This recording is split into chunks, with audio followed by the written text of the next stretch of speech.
In the main hall of his castle, the demon lord of the first palace, Merlin Lucifer, sits quietly on his throne. His sister, whose name is Lilith, arrives, and she gets excited upon discovering that he's sleeping. Focusing on his lips, she gulps before leaning over. As it's rare to see her brother sleeping, she wants to take this opportunity to kiss him. However, she gets interrupted when the church squad demands the Demon King to fight them. Lilith gets annoyed at their ruckus, but still, she leans in for a kiss before a finger stops her. Merlin is awake, and he asks her what she's up to. Blushing, she tries to bite his finger, but he retracts it in time. Flicking her forehead, he berates her for messing around. She pouts, lamenting that she failed to kiss him, which makes Merlin smirk. Suddenly pulling her towards him, he tells her that no one in the world can land a surprise attack on him. Giddy, Lilith squeals that her brother is the best, but noises from outside interrupt the mood.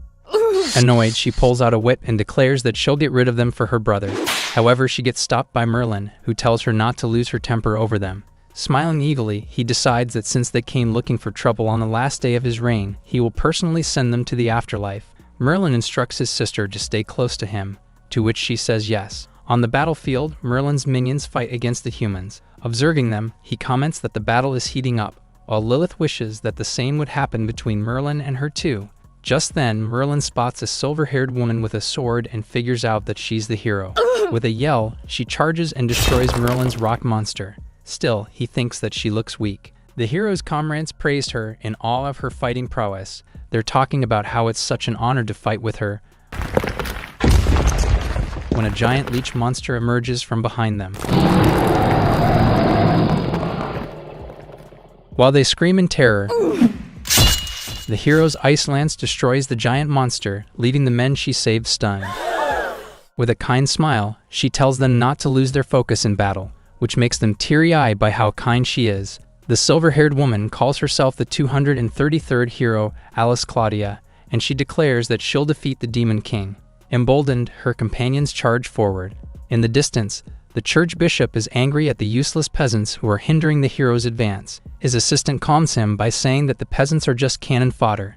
Once they all die, the church army will swoop in and claim victory. However, he's worried about whether the hero can defeat the Demon King. The bishop loudly laughs, saying it's fine as she loses as they have a secret weapon. Meanwhile, Alice notices that her companions are overwhelmed by the monsters. She moves to save them. When the bishop summons the weapon, he declares that the church has been preparing for 100 years. As a large flying whale appears, he calls it the most fearsome weapon on the continent. The fighting stops as everyone stares at it.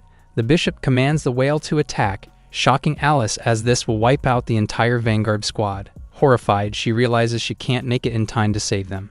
Merlin clicks his tongue, calling the whale ugly, while humans and his minions brace themselves for the attack. With a mighty boom, the whale's laser cannon hits them, and the bishop boldly declares that he sentences the demons to hell.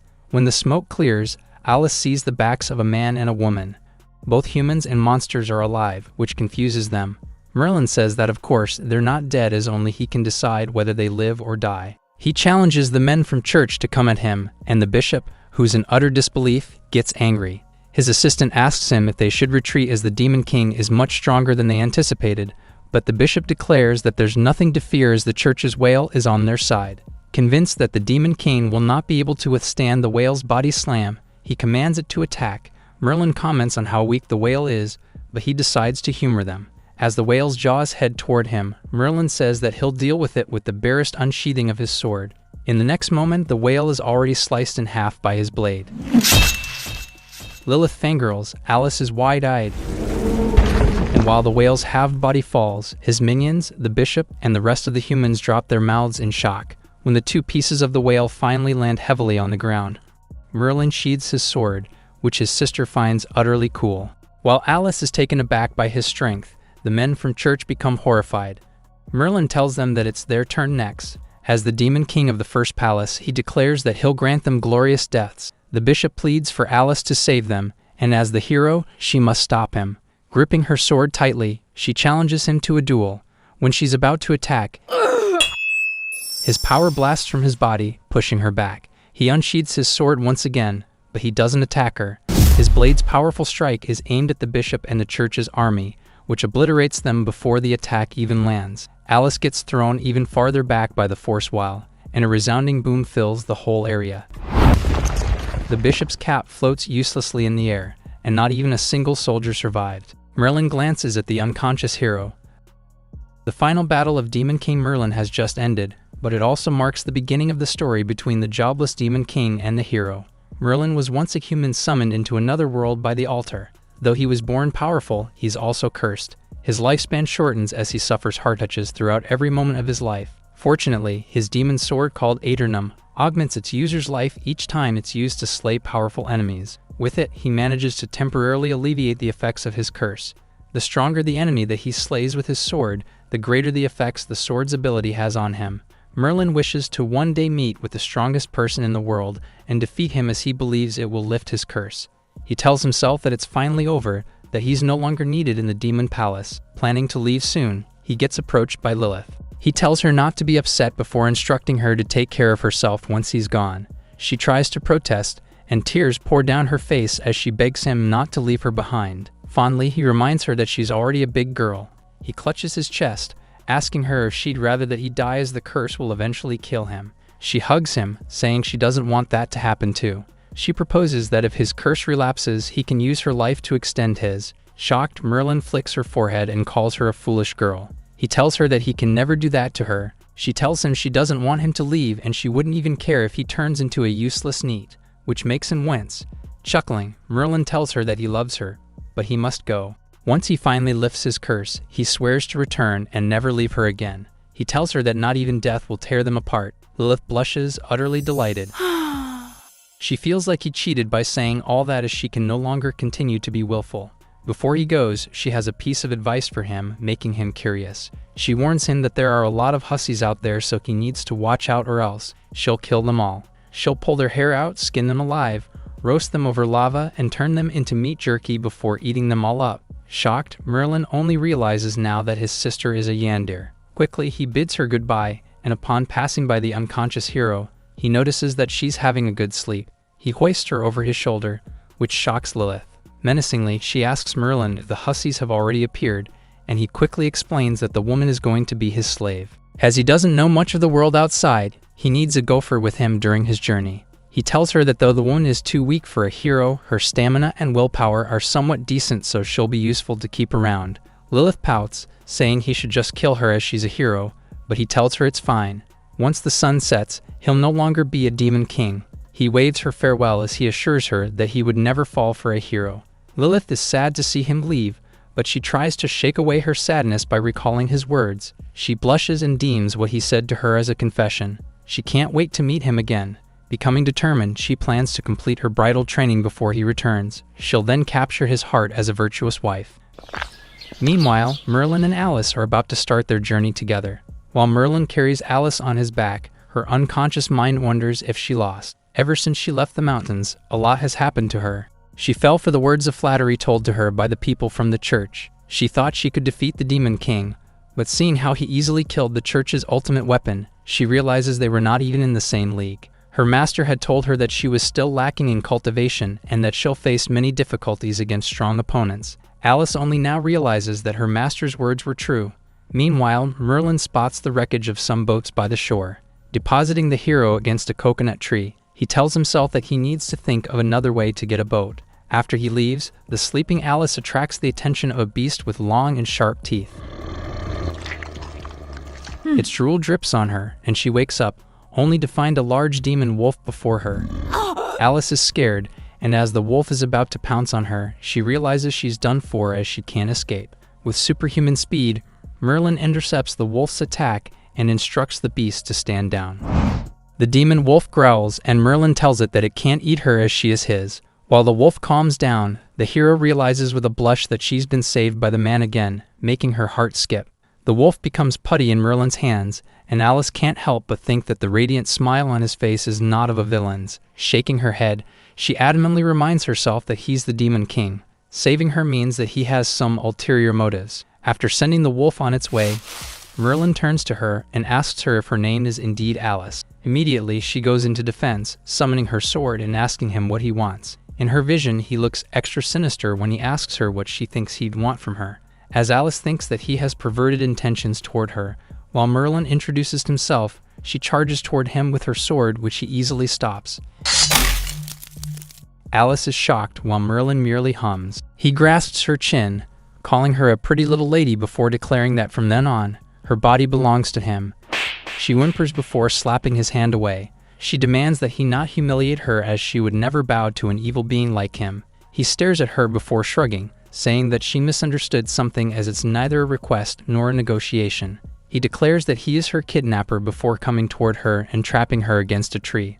With a smile, he tells her that he's a gentle person, which makes Alice blush. She concludes that he wants her to submit to him, but still, she wants to make it clear what he wants her to do. After thinking for a bit, he smiles at her evilly before saying that he'll have her body do something very unreasonable and inhumane, which horrifies her.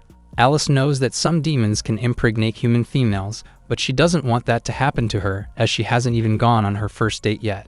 Merlin grabs her hand and tries to drag her with him, but when she resists, he clicks his tongue in annoyance and carries her bridal style. He tells her not to blame him if he gets rough, and a moment later, he tosses her on a boat.